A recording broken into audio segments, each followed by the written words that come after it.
What is going on, awesome photographers and videographers? If you are a beginner, then most likely you have come across these two cameras. And since a lot of you have been asking about Sony A6100 and Canon 200D Mark II, I wanted to make a quick comparison video to help you make a decision with which one to go with. So in this video, firstly, we'll be looking which camera is better for photographers.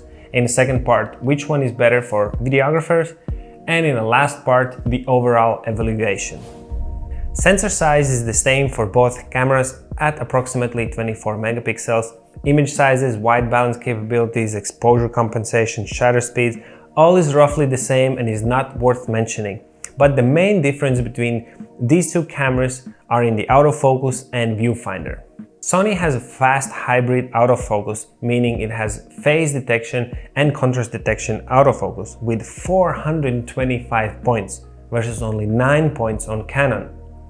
This means that autofocus capabilities for Sony is miles ahead and it will focus much faster, much more accurately and way more reliably. On top of that, Sony has a real-time face and eye autofocus for both human and animal subjects, as well as real-time tracking, where Canon only has face detection. Canon has an eye-level SLR viewfinder with 90% 5 coverage, but Sony has electronic viewfinder with 100% coverage.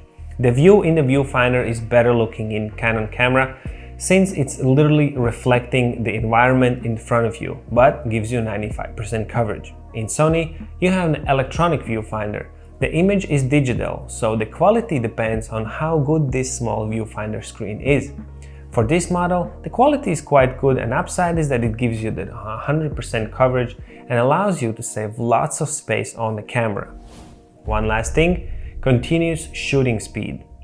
Canon is capable of shooting 5 frames per second, which is below average for 2019 camera, while Sony fires away with a speed of 11 frames per second.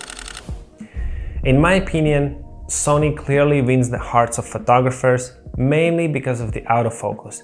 The rest of the things being very similar don't make almost any difference in performance, and both cameras are very good. But the autofocus on Sony is just remarkable. Both cameras are able to shoot 4K and Full HD. Canon has a better bitrate of 120 megabits per second versus Sony's 100.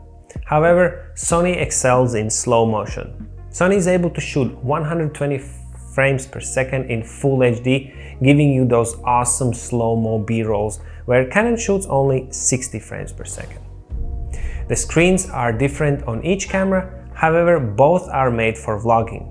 Sony has a flip-up screen, but Canon has flip-out screen, articulating screen if you will.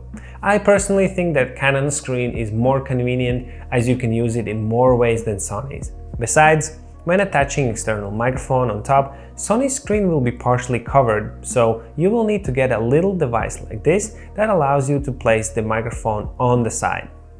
Both of them have touchscreens, which is a really nice feature.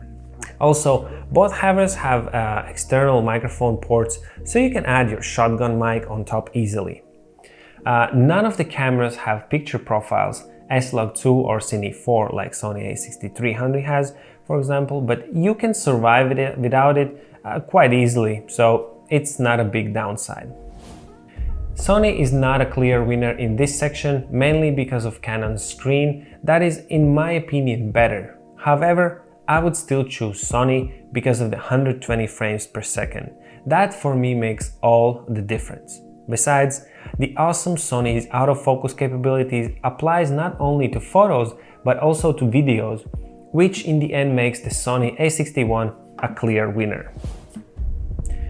The biggest difference between these two cameras is that Canon is a DSLR while Sony is a mirrorless camera. Those are two different categories. Clearly, mirrorless is better and it all comes down to the size and weight. Sony being at these dimensions, while Canon being bulkier at these dimensions. Sony weighs 396 grams, but Canon 449 grams, which is actually quite impressive because usually DSLRs are much bigger and heavier.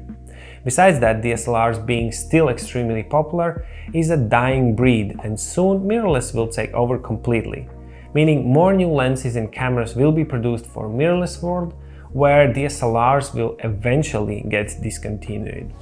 When it comes to battery, Canon is a clear winner here with about 1000 shots per battery and only 400 shots for Sony. This is due to the battery size. Smaller body, smaller space for the battery. So if you are getting Sony, get a few extra batteries. And by the way, check out my other video where I compare original Sony batteries with third-party batteries and determine if they're safe or not for the use. And finally, the price. It almost always comes down to price. Canon 200D Mark II or SL3 in other markets with the 18-55mm kit lens costs roughly $750, while Sony A6100 with 60-50mm kit lens costs $850. Please note that the prices vary from country to country and many times there are big discounts for one of these cameras, so I recommend waiting for a good deal. However, the fact remains the same. Sony is more expensive. And the reason is because overall Sony is a much better camera. Even though both cameras are really good for beginners and quite equal, Sony's autofocusing system for the photos and videos are much more superior than Canon's, both in speed, reliability, and because of eye autofocus. On top of that, 120 frames per second is best for video creators, but it does come with a higher price tag.